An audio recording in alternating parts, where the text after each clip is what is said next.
Here are 10 facts about raising boys that people often never talk about. As a mom of two, I've come to realize taking care of boys and taking care of girls is way too different. I mean, taking care of girls is way easy. Apart from them being picky, choosy, and all that, raising girls is easy. However, boys takes a lot of energy. I don't know how I don't know how you mom of boys have been doing or have been coping up. I don't know. You just have to share your tips with me because our mom is struggling here. Anyway, let's just dive into it. Let me give you what I've just noticed about taking care of boys. One, expect pee everywhere. Like they pee everywhere. Okay, my son is 1 year old, and right now all the day and through the day I always leave him diaper free. Like I don't make him wear any diaper unless we're going anywhere or unless he's just not having a good day. Maybe he's not feeling okay, he's having a bad stomach. That's the only time that I'll give him diaper. Otherwise he stays all throughout the day without diaper. So you can imagine the type of urine that goes on in this house. I mean, it gets crazy sometimes. Like they pee everywhere and they just pee, and it's crazy. I mean, I never experienced that with my girl, but this one, there is a lot of, so I expect a lot of pee everywhere in the house. Two, I don't know if it's just me, but these little human beings get obsessed with their private parts as soon as they realize it's there. Like when they realize it's there, they get so much obsessed. Like they just play around with it, especially when you notice it, especially when you either dressing or undressing them, or when you're giving them a bath.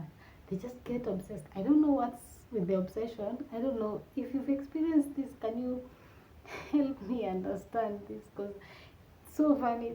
Like they just play with that thing there, and you just don't understand, and they find it funny because they're laughing all that time. So yeah, that's something else I noticed when raising a boy.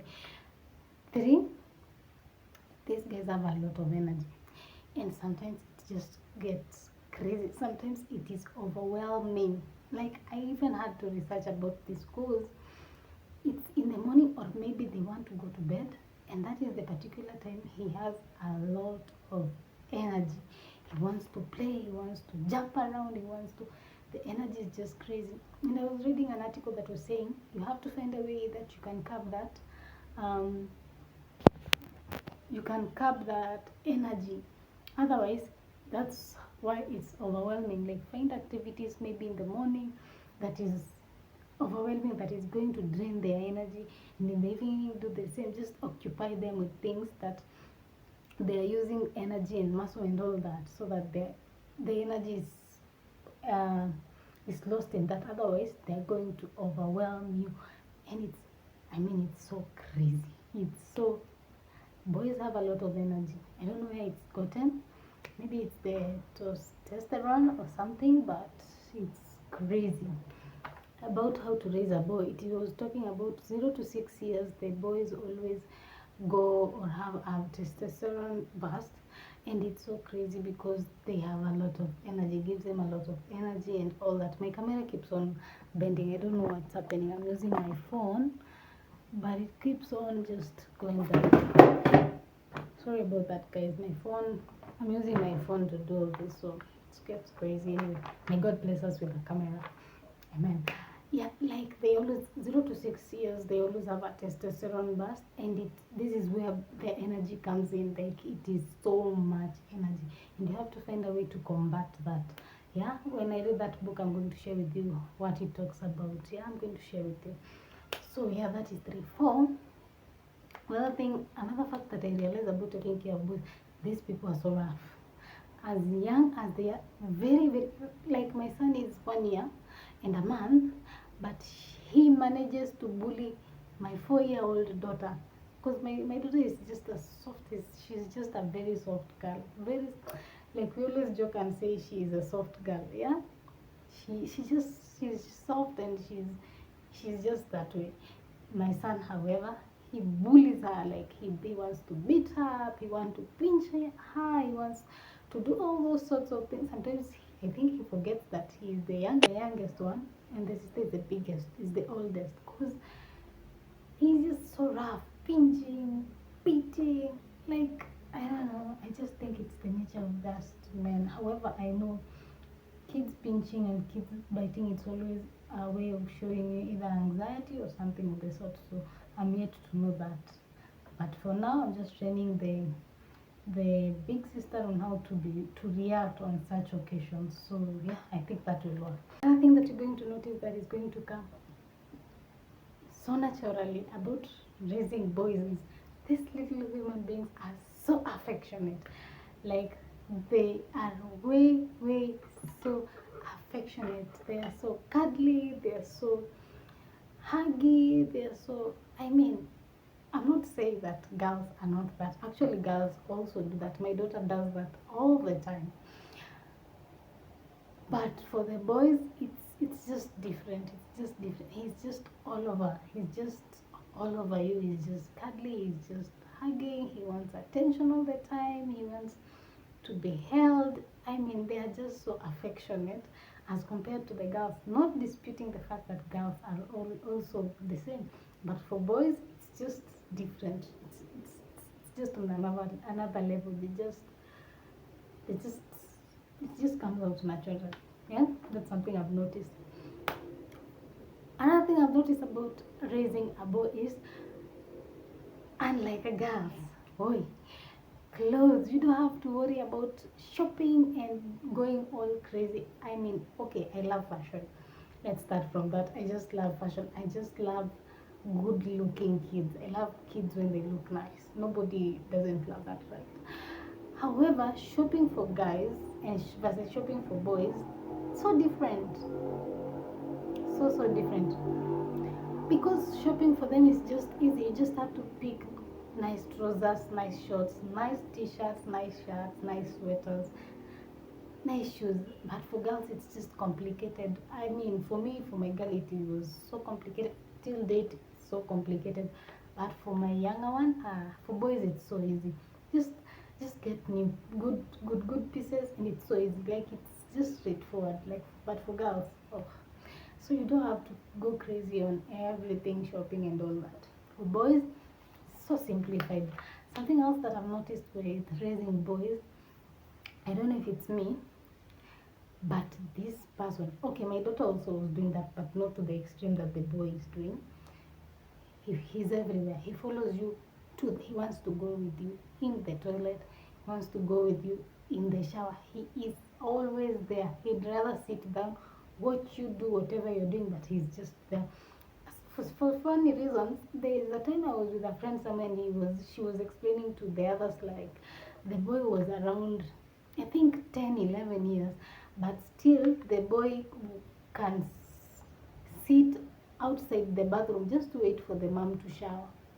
And I felt, okay, why is he doing it? And now I'm understanding that it's probably their nature when they're younger. I mean, I don't know how to explain it, but he'd rather sit outside.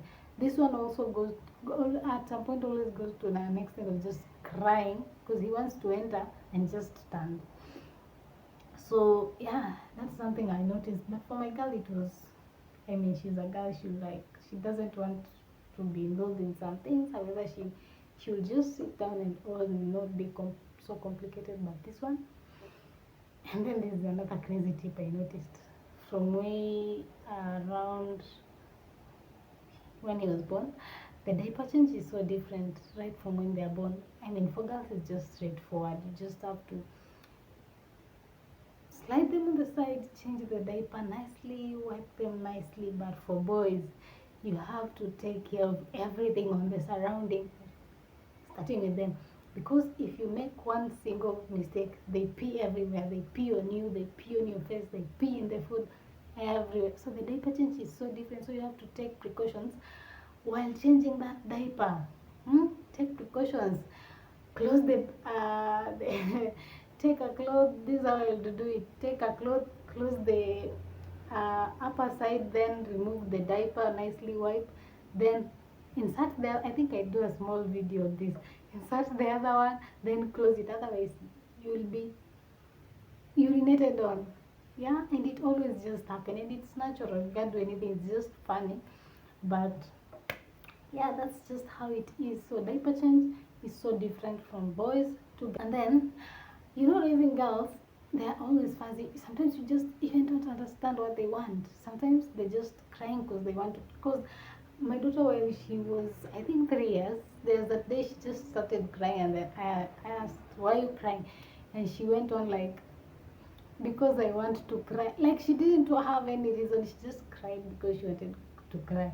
But boys, when you see a boy crying, he's crying because he's hungry. Like we've been joking about it that we are like that one is hungry. And it's true. He always is fuzzy when he's hungry. He wants to eat. He wants to drink. That is the only time that he'll disturb you, or when he just wants to be carried. Just that. But most of the time, he is hungry. Yes, and talking about hungry, it pulls down to the next tip, which boys eat a lot. Boys eat a lot. They don't joke with food. They are not choosy. I think this baby is eating everything.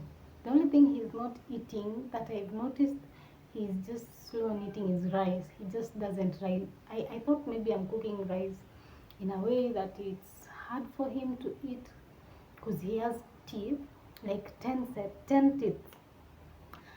But no, he just doesn't love rice. But say ugali and stew and vegetables and all, he eats every single thing. He doesn't choose.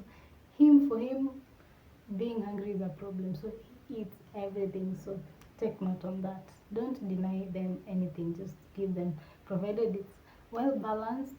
Just make sure they're taking well balanced diet, and you choosy on whatever they are eating. So whatever they're eating has to be so healthy. Don't dispute the fact that they're eating anything, everything. So you better be prepared for ride on your mind. Yeah. Those are some of the things I noticed. So with my boy, like they're funny, they are interesting. You learn as a parent as you continue parenting, whether you're parenting your own kid or somebody else's or a sibling. That is all parenting. So those are the funny weird things I've noticed while raising my boys. So here are some of the things that you need to really take note. Again, on the same, as much as they are rough and all that, you have to take care of that. You have to teach, especially if they have siblings, you have to teach the older ones to how to handle it, because when they're young, sometimes you tell them stop, that is like telling them continue. You tell them no and they continue. Yeah, I'm trying to read a book on that, on how to actually resonate with them. So I'll share on the next video or some other time. So you have to teach the older ones on how to react on that. For example, I'll tell my daughter, okay, he's small and he's just rough and he's just being a baby. So what you do when he starts beating you, hold his hands or tell him stop. They're just too rough. So encourage safe rumbles and all that. Second thing you want to do, you have to have the role models around them as they grow. If the dad is there, let the dad be the role model, and sometimes teach each other on how to handle situation and all that. If the dad is not there, look for a guy in the family or around of your friends that you trust with the kid. Let them shape the kid as young as they grow, because I realize men need to be shaped as small as they can be. So have a role model around them that can shape their behavior as they grow up. It's going to really help. It's really going to help. Something else you have to note that sometimes exercise, like sometimes I exercise, my boys like they're trying to just copy me. Exercise, exercise so that they can burn off that extra energy, or go for walks. Let them walk, let them have activities that are going to help them with that energy, because it's a lot, it's a lot. So you just do whichever that works for you, either exercise or either activities or either outdoor plays or anything. Yeah, at least when they're big, you can assign them to extra co-curriculum activities like swimming and all that, football. But when they're small, exercise and walks and plays is very good. It really helps because they take off all the shade of all that. And then as small as they are, teach them kindness and humility. Yes, they may not understand you, but teach them on how to handle other siblings, teach them how to handle other people. Sometimes you just talk to them. Yeah, right now I've started a series where I have to tell him whatever I'm doing. If it's removing clothes, I just tell him remove clothes. We go to shower. When I'm in the shower, I'm like, let me wash your hand. When I've cooked, I'm like, can we now, it's time to eat, can you eat? And he follows, somehow he follows. Sometimes I tell him come, he comes. Sometimes I tell him go bring me something, he goes, meaning he does understand. So if he understands, then it means we can start teaching him so small etiquettes that are going to help him or are going to shape him as he grows. So teaching humility around people, just teach him humility. It's really going to help as small as they are. Last but not least, encourage emotions. Yeah, sometimes I just have to. I'm an African mom. Yeah, I just he does something. I just give him a look, and he just starts crying. Because again, that means he knows he has done something wrong. Sometimes he's just rough, and he just assumes. But sometimes you just look at him on a certain way, and he just starts crying. So I always leave him to cry. And then I talk to him. I know at some point maybe he doesn't understand, but he has gotten something that this was wrong. And sometimes I even spank him. Yeah, I do the spanking. Yes, we do the spanking because I spend most time with them um, at the moment. So sometimes I do spanks. If it's wrong, if it's wrong, it's wrong. I spank and he's crying, and I don't go like you're a boy, you should not cry. Boys don't cry. Boys don't do blah blah blah. No, don't be that kind of parent. Encourage emotions. Let them let out their emotions so that you're taking care of kids who have a proper mental health. That no, crying is okay. You can cry when you want to cry. When something is when your heart is heavy, just pour it out, and it's natural and it's normal. It doesn't mean that if you're a boy you can, no, those are gone. That is so behind. Right now you're raising emotional, oh my god, that thing is going, emotional intelligent kids. Yeah, that is for the boys and the girls. No gender bias here. Yeah, so yeah, that's what I've noticed with taking care of these kids. It's been a wonderful journey, and I hope and I'm praying God sees us through. So if there is anything you really want to add on this, please share down below. I really appreciate. Well, I'll see you in the next one. Peace.